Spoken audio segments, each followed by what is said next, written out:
What's up guys, JayFerGaming here and welcome to the review of the 2014 Canadian Grand Prix, which was pretty freaking awesome to be honest. Oh man, race of the season so far, best race in the last couple of years. And it all started with two Mercedes on the front once again. Rosberg surprisingly on pole, because this is probably a Hamilton track after I think he's won around Montreal 3 times. So Hamilton actually got the better start going into the first corner, but Rosberg, he knew couldn't let Hamilton get into the lead because he probably would have ran away and won it. So he broke really late, Rosberg, and locked up and really could have taken his teammate out.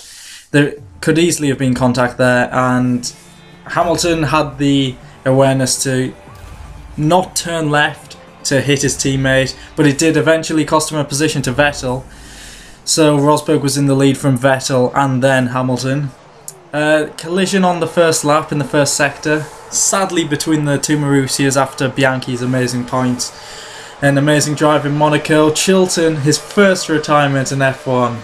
His first in, I think, 26 races, which is amazing, even though he's clearly one of the slowest drivers on the grid. But yeah, taking out your teammate, not what you gotta do, Chilton.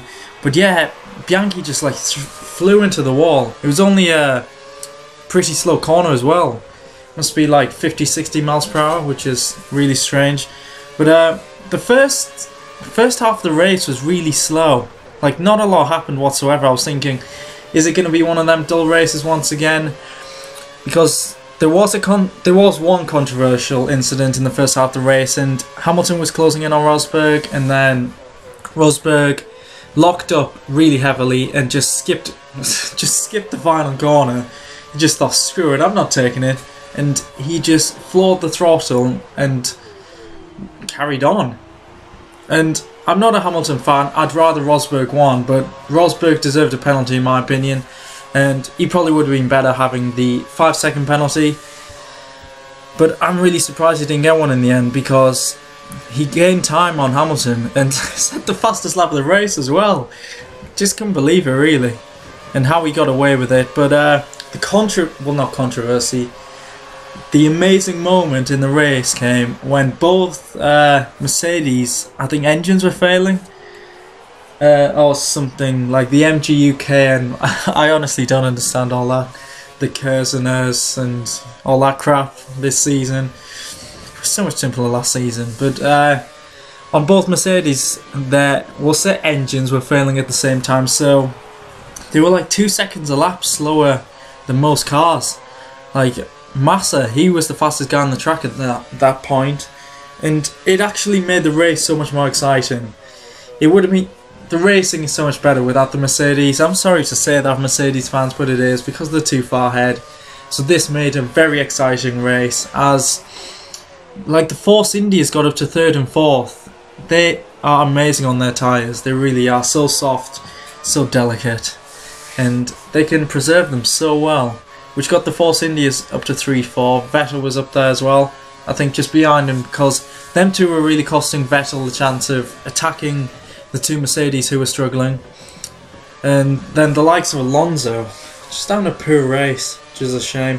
But yeah, Hamilton retired about lap 45, 46. And yeah, his brakes failed because Canada's that track where things tend to fail. It's one of the biggest tests on the cars. And that's when the Mercedes were behind Massa, and they were fighting along down the DRS straight, and Hamilton's brakes just failed before the last chicane. It looked like he was recreating what Rosberg did to him like 10 laps before. But yeah, Hamilton retired. Rosberg still had problems, but he was keeping the other cars behind because Perez was in second, holding up the likes of Ricciardo, Vettel, not Hülkenberg, it was Massa, because Massa had such a good chance of winning this race. He had, I think, 12 lap older newer tyres than the cars ahead. But the engine, well, that was probably working well, but the DRS was not working well for the Williams up against the Red Bull, because the two cars ahead both had DRS as well, getting it from Perez. And Rosberg, he probably expected to, well, probably not finish, but if he could continue to the end to get minor points, but He did a great drive, but Perez did help him out so much. And it all started to kick off in the last few laps where Ricciardo pulled off an amazing move on Perez to take second place. It was DRS assisted, but the late braking, he just kept it on the track going, turning right into turn 2. Well, he went off slightly, you could see a bit of mud coming on the track, but it was a fantastic move. And then it was Perez, Massa and Vettel fighting for third. Well, Ricciardo did pass Rosberg for the lead with 2 laps to go, and then on the penultimate lap, DRS straight, after Perez had gone wide at the hairpin, Vettel got him with a sweeping move, just going onto the marbles. It's pretty risky, but a good move there, even though assisted by DRS. Going into the chicane, Massa was on Perez's tail, and then at the first corner, the big impact was huge, and Vettel was so lucky not to be taken out. In my opinion, it was Perez's fault because he did move slightly left, though Massa was out of control, so I might rethink my conclusion there. Maybe a bit 50-50, maybe more slightly Perez, but Vettel was so lucky. Imagine if Massa had hit Vettel, it would have been like closed cockpit talk all over again. And then Ricciardo, the safety car came out and Ricciardo won. The Australians were up at like 5 in the morning. Bet they couldn't believe it. So it was awesome for him. His first race win, which is great to see. And here, it's just a great thing. Rosberg held on for second. Amazing race. And that's really helped him in the championship against Hamilton, because he leads by 22 points if I'm not mistaken. Vettel, I actually thought he could win this race. When the Mercedes had the problem, but he just couldn't get past Perez. Button fourth. I couldn't believe it when I saw that. Where did Jenson Button come from? I honestly don't know. I don't think I even saw him in the race, so I have nothing to say about Button. Hulkenberg and Alonso 5th and 6th. They had a bit of a, well, not a bit of a race-long battle. Alonso got caught up behind Verne at the start. Alonso had a poor start once again.